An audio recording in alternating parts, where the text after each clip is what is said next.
Welcome to Chapter 5 for Motor Development and Skill Learning. Let's see if I can share the slides and we'll get going. We've been having computer issues this morning, so hopefully we won't have them now. All right, so what is locomotion? Simple, moving from place to place. Moving on 1, 2, or 4 limbs, depending on if you're crawling, walking, running. Hopping, skipping, galloping, using other modes, right? So again, it's any method that you use to get from point A to point B using your body, right? So crawling, is moving on your hands and abdomen, which is the commando crawl, or you'll hear it called commando crawl, army crawl. So basically the infant can't prop their body completely up on their hands and knees. So they balance on their stomach while they use their hands and knees to pull themselves forward. Eventually they're able to get up higher and prop their body up, more stability. Walking is your first form of upright bipedal locomotion, so using just your feet, all right? Walking is defined by the following. There's 50% phasing between the legs, period of double support where both feet are on the ground, followed by a period of single support. Affordances learned for crawling must be learned for walking. So again, sometimes, like people, like they're like, what's the difference between walking and jogging? During jogging, you're going to go from one foot to the next foot. There's never a time in between where both feet are on the ground. Walking has this, where there's double leg support to single leg support. So early walking stability and balance are maximized over mobility. Again, this is why little babies that are learning to walk have that really wide stance and their arms are out. And they don't really, you don't see the nice smooth motion of flexion extension at the hips, knees, and ankles. Their legs are a little bit more stiff as they go. Arms are in a high guard. Again, they're trying to balance and hold out in case they fall. Feet are out-toed and spread wide for good base. Independent steps are taken, and right controls are strength to support body on one leg and balance, right?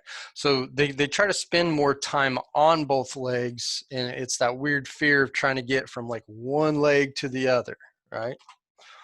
Again, love to play the videos for you, but whenever I do it on these platforms, when we're doing the internet, it gets all goofy. So since I've posted all these notes, if you'll just go into the slides themselves, you might be able to watch them on your computer without them glitching, right? So observing a skill. So first you're going to analyze it. So you as an observer need to know the course of the development for that skill. Plan. Observer must organize and plan perhaps with a written observation guide, so you have things that you're looking for, and watch several times. It's like anything else. So, like you want to run trials when you're making any type of analysis. You don't want to just give something a quick glance and feel like you know it all. Like, okay, yeah. Anytime we do research, we're always like, okay, let's run it. Let's run it again. Let's run it, at least 3 times and take some averages, right? And then positioning. Observer must move and watch the skill from several angles. So again, you guys, when you've done this as fitness trainers, right, and you're trying to help somebody, say, with the squat, I stand in front of them and look at things from the front. I get to at least one of the sides. I may not do both sides. Depends sometimes if I feel like they're doing something weird, maybe on one side that I can't see from the other side. So I'll take a lateral approach and watch somebody squat down, and then I get, to the back too, right? There's each one of these angles gives you a different perspective of things they may be doing, right? And so it gives you a better overall picture. So rate limiters in early walking. How could balance, strength, and or coordination act as rate limiters for creeping and crawling? Again, when you don't have good balance, you don't have, there's a lot of things that go into it, but right, if you don't have a lot of balance, it's really hard to go from, like left leg, right arm to right leg, left arm, things like that, and strength, holding yourself up for an amount of time to be able to do those things, and then coordinating, left to right and all that as well, right? So again, proficient walking, stability is traded for mobility. So again, you feel more stable with wide stances, arms out, and things like that, but it's not very mobile. You're not going to move fast. You're not going to move efficient. It's going to take you forever. Again, you start to learn to be, it's weird to say it because again, your balance is better. Your confidence is better. Technically, you're less stable, but you're okay in the less stable environment. So for example, this is why people are like, well, yeah, but no, I feel more stable now as an adult walking normal than I probably would as a kid. There's truth in that. You might feel that way, but in all honesty, if you got as an adult and you stood in the position that, like, watch a little toddler, watch how they stand or how they try to walk, put yourself in that position, right? And try to walk that way. Now, if I come up and try to push you in that position, there's less chance you'll fall over than if I push you while you're doing a normal walk, right? So you do trade stability. You just have better proficiency in your walking and you don't feel that like you're going to fall over, right? So it is true, right? Stride length will increase as well. You want to maximize the distance you travel, so you take longer strides. And again, every person, depending on height and leg length and all that, is going to have different efficient stride lengths. Your base of support is reduced, and again, that's fine. Pelvis is rotated. Opposite arms to legs occur or should occur. I will say, noticed in recent years the fact that, man, I don't know what it is. There are a lot of folks that, whether it's walking, jogging, or running, that really don't use their arms. And it's like they never learned to do that, which is weird. And double knee lock is adopted. So early childhood changes by age 4, essential components of advanced walk are present. Support time on the stance leg lengthens and your velocity will increase. Mid-adolescence, stride length increases with fuller range of motion and growing legs, and pattern improvements are subtle. So again, when you watch from like the day a toddler starts walking to age 4, you see lots of changes. And then at mid-adolescence, there's that point at which they kind of have their walk, at 4. And then by the time they're mid-adolescent, you don't really notice the changes much, right? And now again, if you're like me and you're always analyzing things, like I see some of that. Like I've seen from my 4-year-old, who's now a 6-year-old, I've seen some big changes in the way, especially his running patterns as of late are getting improved. But again, it's not really something most people are going to pay a lot of attention to. Development changes in older adults. Stability is maximized again. Out-toeing will increase. Stride length will decrease. Pelvic rotation decreases. Speed decreases, and objects are used as balance aids. Again, they're losing strength. Their bones are more frail. Their tendons, ligaments, all those things don't work like they used to. Their neuromuscular acuity is not what it used to be. Vision acuity can be diminishing. You know, balance systems throughout the body and proprioception is diminishing. We go back, there's always these, you always see these things that talk about like, everything from like stuff like this to like, when you're a baby, you're in diapers. When you're an older adult, you might be in diapers. Our bodies we revert in many ways, at least physically. Now, some people's minds stay as sharp as can be, like even though their bodies are failing them, but again, physically, a lot of times the body just is going to decrease, right? And so we're going to see a lot of similarities in the very young and the very old, just going in different directions. Rate controllers and later walking. Any of the changes associated with the aging process can act as a rate controller. Most obviously, changes in structural constraints can influence your walking. So kind of talked about that. Running will occur 6 to 7 months after walking starts. And it's defined by the following: 50% phasing between the legs, flight phase followed by single support. Okay, so again, I'd said jogging, but they're kind of combining the two. There really is a difference between jogging and running. So jogging would be this, jogging and running are the same, except for running does not occur until you hit a speed of 6 miles an hour. Technically is what it is. That's what we call it. So once you hit a speed of 6 miles an hour, you've gone, as long as you're doing the flight phase and single foot thing, you're in jogging until you hit a rate of 6 miles an hour. After that, any increase after that is considered running.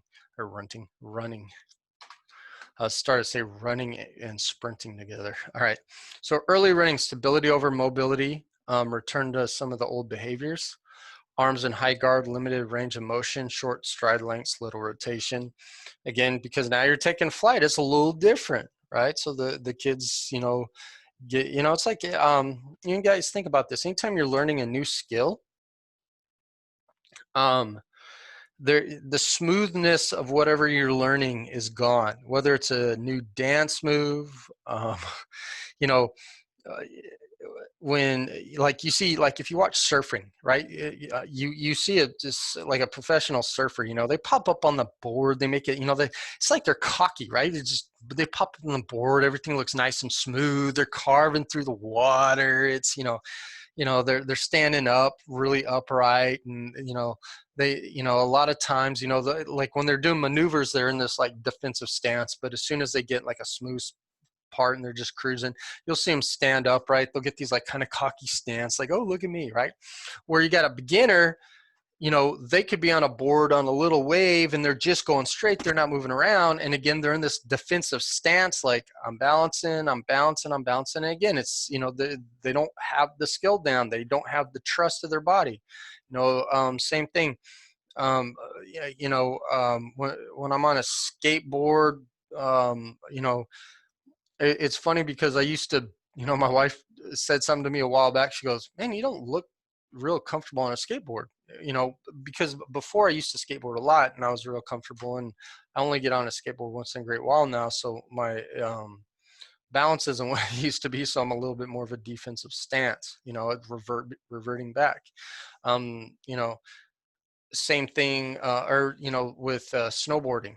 Now I've been snowboarding for so many years and everything now that like every time I get on, it's like riding a bike, it just returns really quick. But when I see new snowboarders, they got the arms out defensive thing, where like when I get on it, I'm standing up, my arms are down, I'm just kind of cruising, right? Yeah, we revert to old behaviors anytime we're doing something that's that's slightly new, and our body's not really sure what's going to happen, right? So primary rate limiters that'll keep a new walker from running. As again, there's just the coordination's not there, the trust not. I mean, there's a lot of rate limiters, right?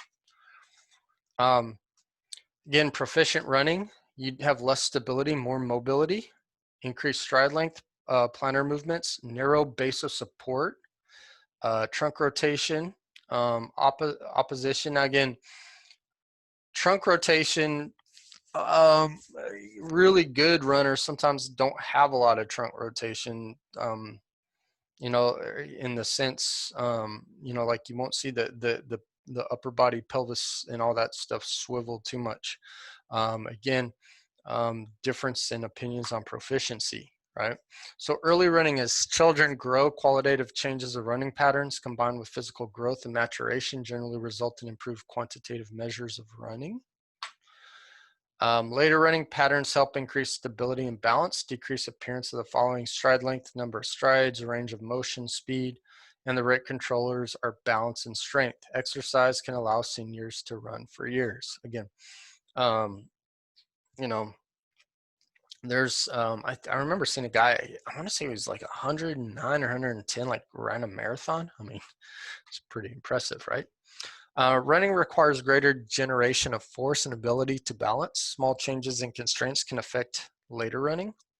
An individual may have the ability to run, but may not have the opportunity to do so or chooses not to. You know, all little kids like to run to an extent, right? I mean, they like, you know, there's something fun about like running. Adults, on the other hand, I know a lot of adults that like probably couldn't even tell you the last time they jogged or ran, right? You know, and again, when you don't do things that are really a necessity of movement, you lose it, right? And then it gets to a point where it's too late. So you should practice things that you at least want to be able to do at points in your life. Jumping, hopping, leaping. Jump, a person propels self off ground with 1 or 2 feet and lands on 2 feet, or they should. I've seen some people land on one than the other. It's a good way to hurt yourself, especially when you know, like do some vertical jumps and stuff. Hop is a person propels self off ground with 1 foot and then they land on the same foot. And then leap, the person propels self off ground with 1 foot, extends flight period, and lands on the opposite foot, right? So when you look at the triple jump, they'll go from basically what they do leap, you know, they do the 2 leaps, then they do a jump, right? Hopping is like what you'll see when people doing hopscotch and so on.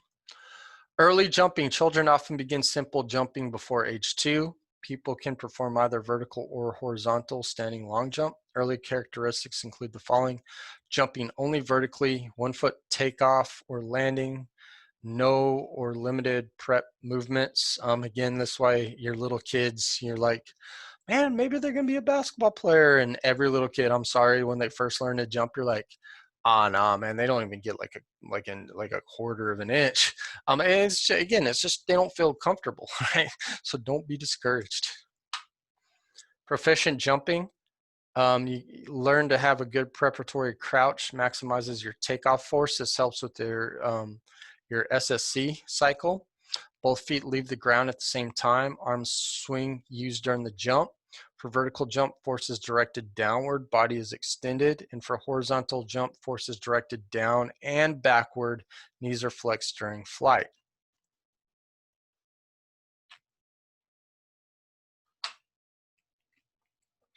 So again, here's the early versus proficient jump in these 2 little girls. Again, you can see the girl on the left is going to kind of try to hop with very little prep. The girl on the right is going to get more prep as she jumps. Continual changes of jumping, continual growth in body size and strength contribute to quantitative improvements. And it's not guaranteed that every child will eventually master jumping, right? There, again, you know, teaching, practice, and all those things are going to enhance their abilities and make them more proficient. Rate limiters in jumping: development of enough force to bring their own body into the air from a still position. All right, so muscular strength, the type of muscle fibers recruited, number of muscle fibers recruited, central nervous system, their efficiency and the way that they do it, all that stuff will play into it, right?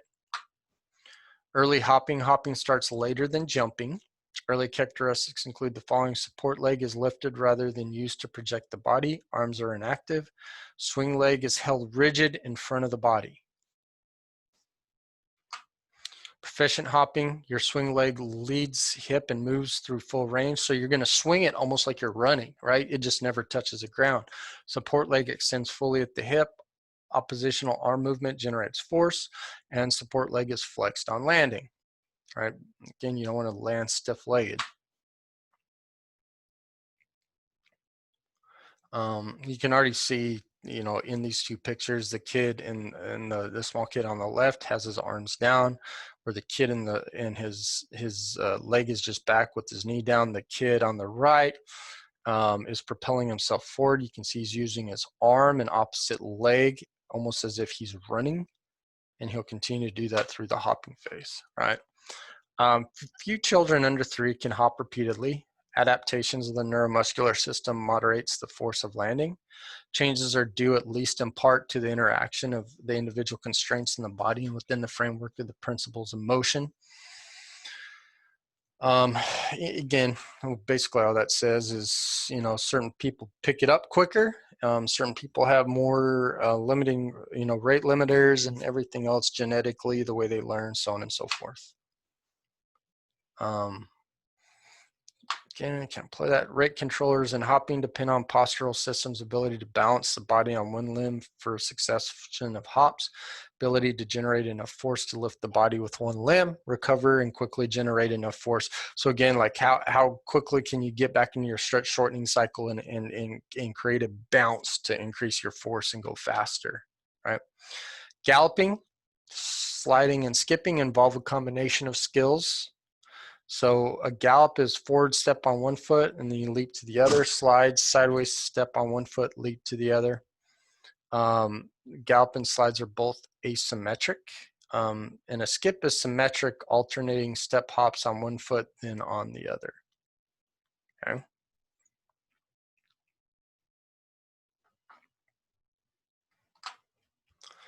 Early galloping, sliding, and skipping.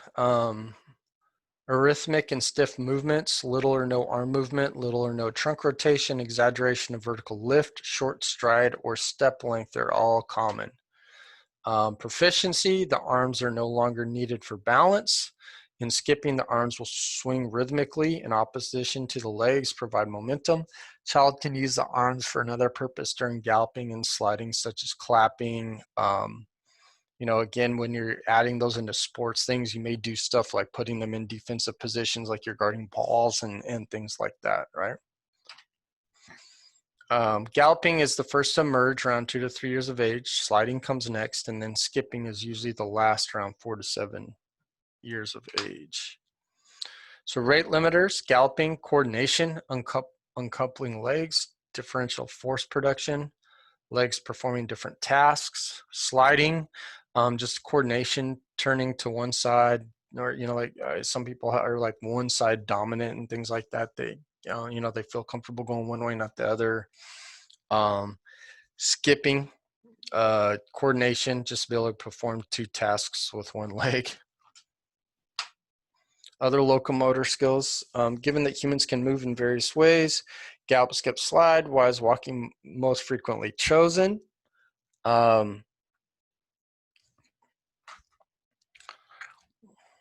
I think that one's easy. You know, it's the easiest one to do in terms of energy use and skill set, right? And we as humans like to choose the path of the least resistance. Again, it's the same question. Why is the most common question we get when somebody says, hey, I want to get in better shape, or I want to lose weight, or whatever. What's the least amount I can do to get the results? There you go. Human nature. I don't want to do anything, but I want good results. That's why people walk, right? Nobody wants to get hot and sweaty running from one place to the next. So again, assessing locomotor skills. Locomotor scale is one of the 2 subscales. Includes run, gallop, one-leg hop, skip, jump, and slide. The demonstration is followed by a practice trial, and then you do 2 scored trials. There's 3 to 5 performance criteria for each skill, and scores for each skill can be summed up to provide a locomotor skill with a max score of 46. All right, so to summarize everything, transporting ourselves from one place to another is an important part of human life. It can be accomplished using many different locomotor skills. From early childhood through later adult, many individual constraints act as rate limiters in the emergence and maintenance of the skills. And again, you know, you get injuries and things like that. Any of the hopping, jumping, skipping, all that stuff becomes, you know, painful. And even after injuries are fixed, sometimes people just don't resume doing those things, right? So there you have it. Again, we'll do a live lecture with this, and that's it. If you have any questions, just let me know.